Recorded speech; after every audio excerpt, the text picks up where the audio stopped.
झारखंड प्रदेश राजद में इन दिनों सब कुछ ठीक नहीं चल रहा है। यही वजह है कि प्रदेश अध्यक्ष के जो चुनाव की प्रक्रिया है वो भी कहीं न कहीं विवादों में नजर आ रही है।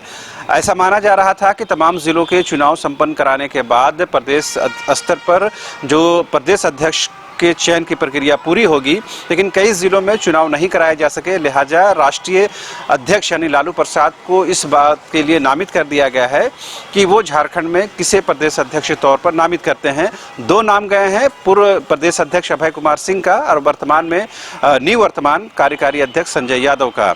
इस वक्त हमारे साथ मौजूद हैं पार्टी के वरिष्ठ नेता राजेश यादव जी।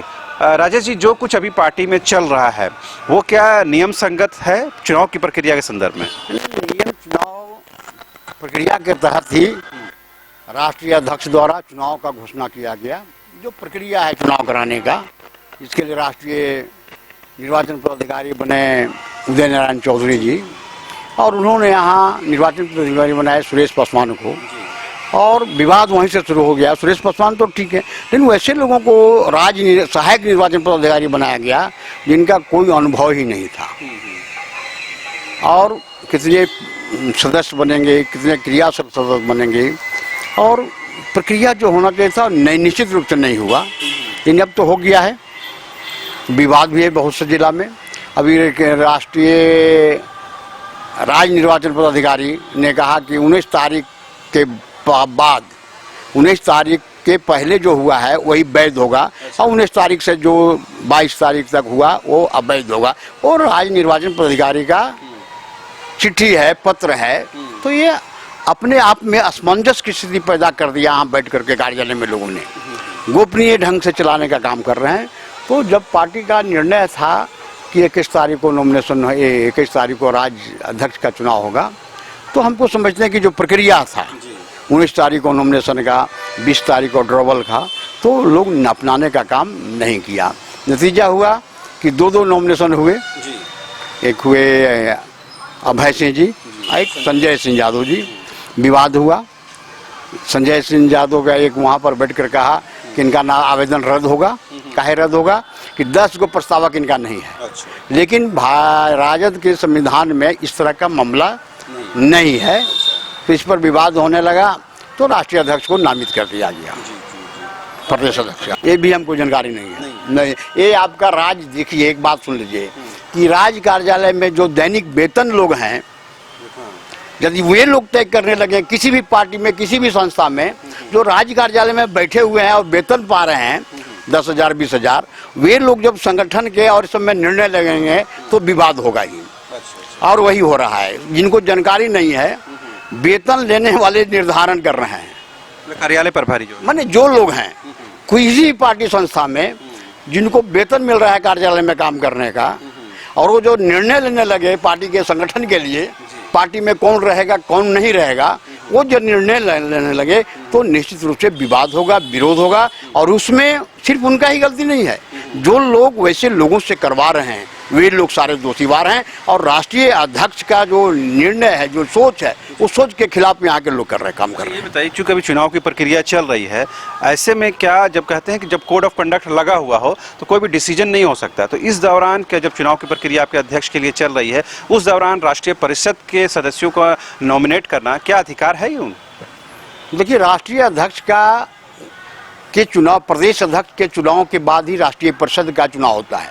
और राष्ट्रीय परिषद के नियम है कि राष्ट्रीय परिषद के जो उम्मीदवार नॉमिनेशन करेंगे, नामांकन देंगे, उनके लिए फीस निर्धारित था। पिछले बार हम लोगों ने भी किया था पिछले बार, और हम लोगों ने 2,000 रुपया जमा किया था।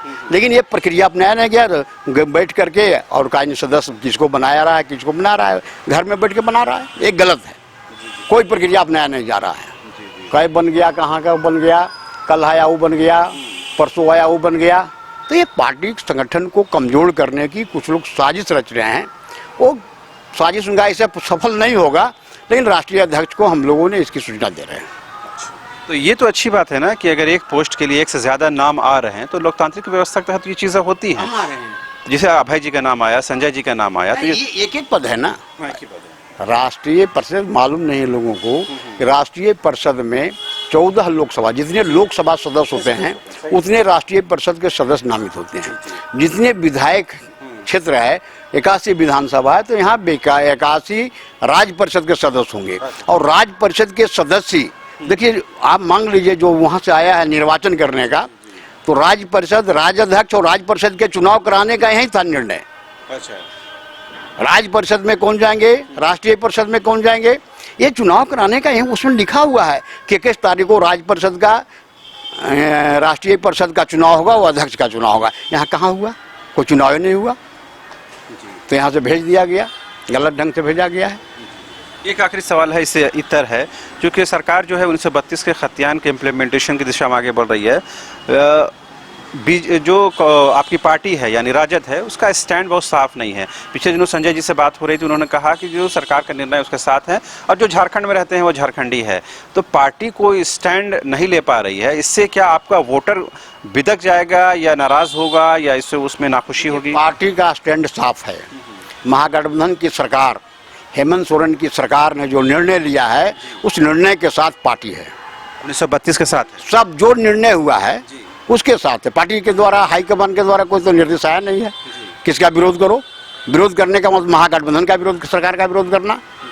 तो हमारा जो पार्टी हाईकमान जो निर्णय का भी कोई निर्णय नहीं है, तो इसलिए जो हेमंत सोरेन ने निर्णय लिया, सरकार ने निर्णय लिया है, कैबिनेट ने निर्णय लिया है, उसके साथ राष्ट्रीय जनता दल खड़ा है। तो फिर ये नहीं लगेगा आपका जो वोटर है ये तो इसके खिलाफ जाएगा, आपके वोटर के खिलाफ? वोटर तो मेरा सब झारखंड के हैं।